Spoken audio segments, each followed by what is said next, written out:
قربانی کے سلسلے میں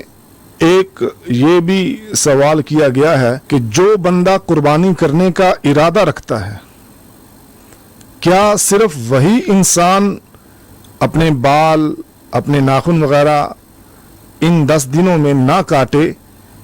یا وہ انسان بھی بالوں وغیرہ سے پرہیز کرے جو قربانی کی طاقت نہیں رکھتا؟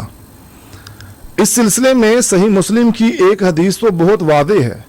کہ نبی کریم صلی اللہ علیہ وسلم نے فرمایا اذا رأیتم ہلال ذی الحجہ، کہ جب تم ذوالحج کا چاند دیکھ لو تو اپنے بال، اپنے ناخن وغیرہ نہ کاٹو، یعنی ان کو ان کے حال پر رہنے دو۔ یہ حدیث واضح دلیل ہے، اور اس حدیث کی بنیاد پر بعض اہل علم نے یہ دعویٰ کیا ہے کہ صرف وہی بندہ بال وغیرہ نہیں کاٹے گا جو قربانی کا ارادہ رکھتا ہے۔ لیکن سنن ابی داود کی ایک حدیث سے ہمیں یہ بات معلوم ہوتی ہے، اگر کسی کو قربانی کا جانور میسر نہ آئے یا قربانی کا جانور قربان کرنے کی وہ طاقت نہ رکھے، تو وہ بندہ اپنے بال، ناخن وغیرہ عید کی نماز کے بعد کاٹ لے تو اس کو بھی مکمل اجر ملے گا، جیسا کہ امام ابو داود رحمہ اللہ نے